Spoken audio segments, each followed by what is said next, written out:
ଗୋଟାଏ ପବନରେ ଉପୁଡ଼ି ପଡ଼ିବ ସେ କଥା ତାର ଜଣା ନାହିଁ। ହେଲେ ଦୁଃଖ ଏତିକି ଯେ ମୋ ପାଖରେ ମୋ ଇତି ନାହିଁ କି ମୋ ବସନ୍ତ ବି ନାହିଁ। ହେଲେ ମୋ ଇତି କୋଉଠି ଅଛି, କ'ଣ କରୁଛି, ସେ କଥାଟା ଜାଣିବା ପାଇଁ ଅନେକ ଚେଷ୍ଟା କରି ବି ଜାଣିପାରିଲିନି। ଆଉ ମୋ ବସନ୍ତ, ତା କଥା ଛାଡ଼। ସେଦିନ ସାଇ ଭାଇଙ୍କ କଥା ଶୁଣି ଏଇ ହାତରେ ମାଡ଼ ମାରି ତାକୁ ମୁଁ ଘରୁ ବାହାର କରିଦେଇଛି। କିଏ ଜାଣେ କୋଉଠି ସେଇଟା ବସି ଏକାକି ଲୁହ ଗଡ଼ାଉଥିବ।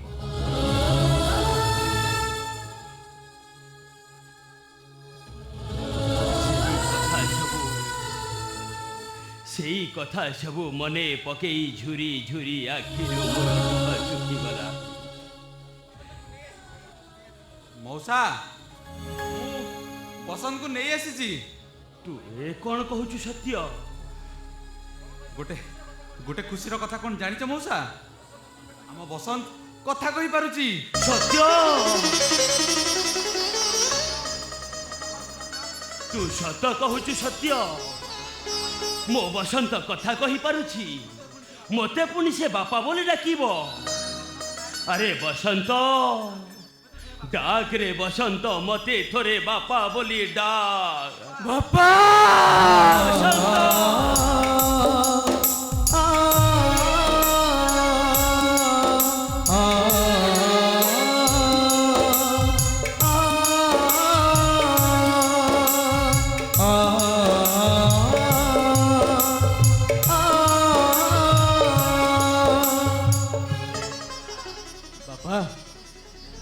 ତମେ ସିନା ଏଇ ସାଇ ଲୋକଙ୍କର ମିଛ କଥାରେ ବିଶ୍ୱାସ କରିକି ତମର ଏ ବସନ୍ତଟାକୁ ଘରୁ ବାହାର କରିଦେଇଥିଲ।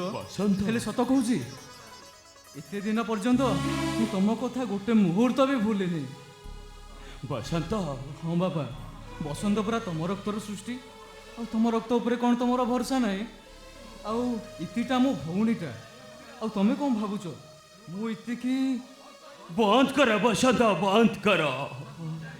ସବୁ ମୁଁ ଜାଣିଥିଲି ରେ, ତଥାପି ସେଦିନ ସେ ସାହି ଭାଇଙ୍କର କଥାରେ ଶୁଣି ମୋ ନିଜ ଉପରେ ଅଭିମାନ କରି ତତେ ମୁଁ ଏ ଘରୁ ବାହାର କରିଦେଇଥିଲି। ବାପା, ତୁ କହିଲୁ ବସନ୍ତ, ତୋ ବାପାର ସେ ଭୁଲକୁ ତୁ କ'ଣ କ୍ଷମା କରିଦେବୁନି? ବାପା, ତମେ ଏମିତି କ'ଣ କହୁଛ ବାପା?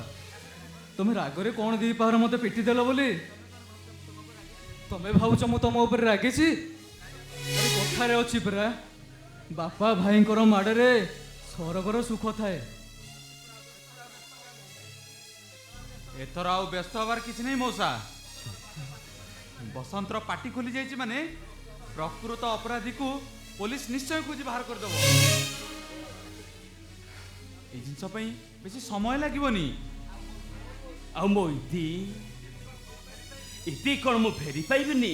ବାପା, ମଉସା, ତମେ ଭଗବାନଙ୍କ ଉପରେ ଭରସା ରଖ। ଇତି ବସନ୍ତ ପରି ନିଶ୍ଚିନ୍ତ ଫେରି ଆସିବ। ଆଉ କେତେ ଦିନ ମୁଁ ଏଇ ଭଗବାନଙ୍କ ଉପରେ ଭରସା ରଖିବି ରେ ସତ୍ୟ? କୋଉ ଦିନ ଆସିବ ମୋ ଇତି?